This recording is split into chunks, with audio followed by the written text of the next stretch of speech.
Good morning third class. बेटा मैंने आप लोगों को हिंदी ग्रामर में पार्ट 5 पढ़ाया था, जो था हमारा सर्वनाम। सर्वनाम को हम लोग इंग्लिश में कहते हैं प्रोनाउन। तो एक बार रिवीजन कर लेते हैं चैप्टर का, फिर हम एक्सरसाइज पार्ट पे आएंगे।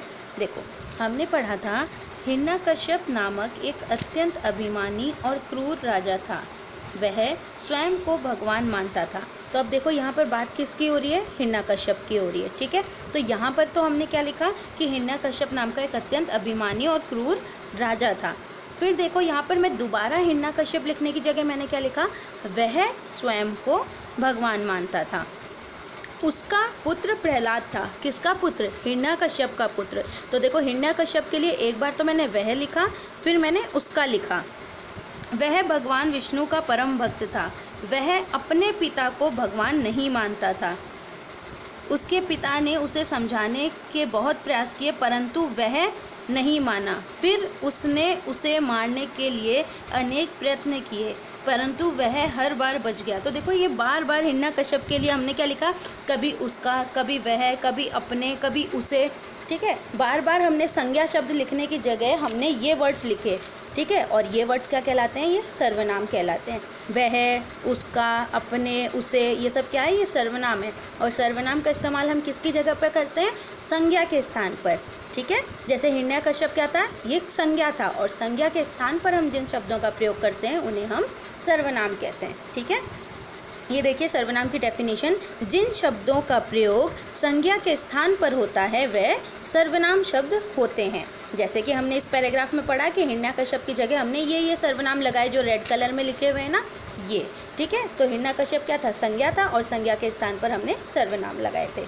तो ये हमने सर्वनाम के बारे में पढ़ा था। फिर हमने पढ़ा कि सर्वनाम के भेद कितने होते हैं। सर्वनाम के 6 भेद होते हैं। कौन कौन से होते हैं?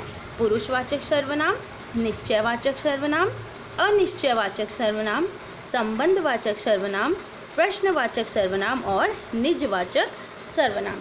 ये 6 भेद होते हैं किसके? सर्वनाम के।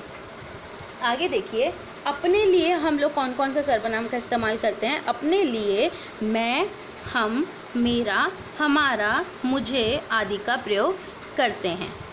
जिससे बात कर रहे हैं, हम जिससे बात कर रहे हैं उसके लिए हम क्या यूज़ करते हैं? उसके लिए हम तुम, तुम्हारा, आप, आपका, तुम्हें, इन शब्दों का प्रयोग करते हैं।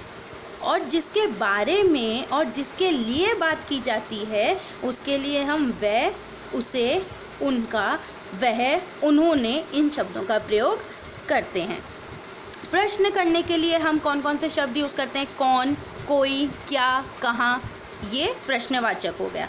अपने लिए यानी कि हम खुद के लिए कौन से सर्वनाम यूज़ करते हैं? स्वयं, खुद, आप, इन शब्दों का प्रयोग हम करते हैं। ठीक है, तो हमें ये पता चला कि सर्वनाम होते क्या हैं। जो संज्ञा के स्थान पर इस्तेमाल किए जाते हैं जो शब्द, उन्हें हम सर्वनाम कहते हैं। फिर सर्वनाम के भेद कितने हैं? सर्वनाम के 6 भेद हैं। पुरुषवाचक, निश्चयवाचक, अनिश्चयवाचक, संबंधवाचक, प्रश्नवाचक और निजवाचक। ठीक है, जब हम खुद के बारे में बात कर रहे होते हैं तब हम किस चीज़ का इस्तेमाल करते हैं? मैं, हम, मेरा, हमारा। जिससे हम बात कर रहे हैं उनके लिए हम तुम, तुम्हारा, आप, आपका। और जिसके बारे में बात कर रहे होते हैं उसके लिए हम वह, उसे, उनका, इन शब्दों का प्रयोग करते हैं। जब हम प्रश्न पूछते हैं तब कौन, कोई, क्या, कहाँ, किसका, इस टाइप के प्रश्न होते हैं। ठीक है, तो ये हमने पढ़ लिया। निजवाचक में क्या आता है? जब हम खुद के बारे में बात करते हैं, जब हम स्वयं के बारे में बात कर रहे हैं तो स्वयं, आप, खुद, ये क्या है? ये निजवाचक सर्वनाम है। अब देखिए बेटा, एक्सरसाइज डिस्कस करते हैं। फर्स्ट है आपका टिक द करेक्ट आंसर। इसमें फर्स्ट पूछा है सर्वनाम शब्द किसके स्थान पर आते हैं? तो अभी मैंने आपको समझाया है सर्वनाम शब्द संज्ञा के स्थान पर आते हैं, तो हमने संज्ञा को टिक कर दिया। सेकेंड क्वेश्चन है सर्वनाम के भेद हैं। कितने भेद हैं? तो सर्वनाम के हमने पढ़ा सर्वनाम के 6 भेद हैं, तो हमने 6 पर टिक कर दिया। नेक्स्ट है पुरुषवाचक सर्वनाम का उदाहरण है। पुरुषवाचक सर्वनाम कौन से होते हैं? जब हम, मैं, इनमें से कौन सा है? मैं। ठीक है, और कौन कौन से हैं पुरुषवाचक सर्वनाम? मुझे, हम, तुम, तू, आप, वह, ये सब क्या है? पुरुषवाचक सर्वनाम है। ये देखिए आप यहाँ से पढ़ सकते हैं। ठीक है, ये पुरुषवाचक सर्वनाम के एग्जाम्पल हैं। ये निश्चयवाचक, ये अनिश्चयवाचक, तो ये आप लर्न करना। ठीक है, अब आगे देखो, अनिश्चयवाचक सर्वनाम का उदाहरण कौन सा है? कोई। ठीक है। जब हमें पता नहीं होता है कि किस चीज़ कितनी चीज़ के बारे में किस चीज़ के बारे में बात हो रही है, तब क्या होता है, वो अनिश्चय होता है, यानी कि वो निश्चित नहीं है। तो इसमें कौन सा है, वो कोई।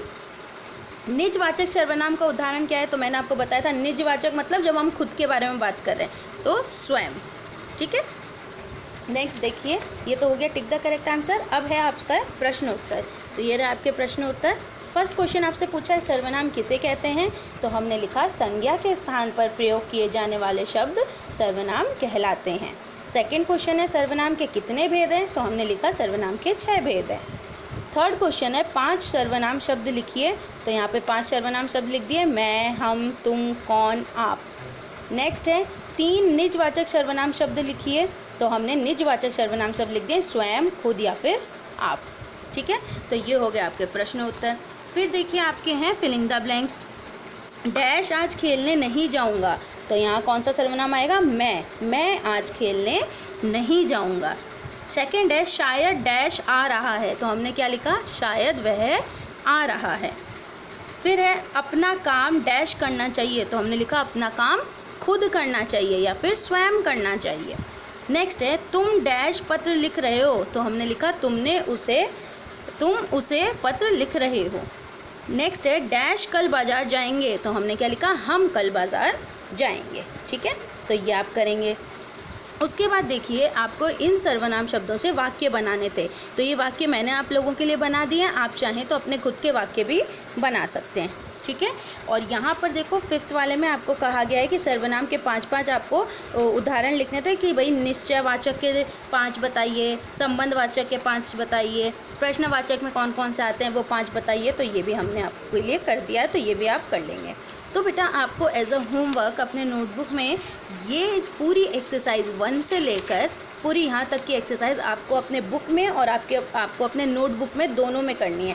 ये प्रश्न उत्तर बुक में रहने देना, ये सिर्फ कॉपी में कर लेना, बाकी ये सब कुछ आपको बुक और कॉपी में दोनों में करना है। ठीक है। सबसे पहले चैप्टर की रीडिंग करना और फिर ये पूरी एक्सरसाइज अपने नोटबुक में और बुक में कंप्लीट कर लेना। कोई प्रॉब्लम हो तो मुझसे नेक्स्ट क्लास में पूछ लेना। मिलेंगे फिर अपने नेक्स्ट क्लास में। Till then bye, take care.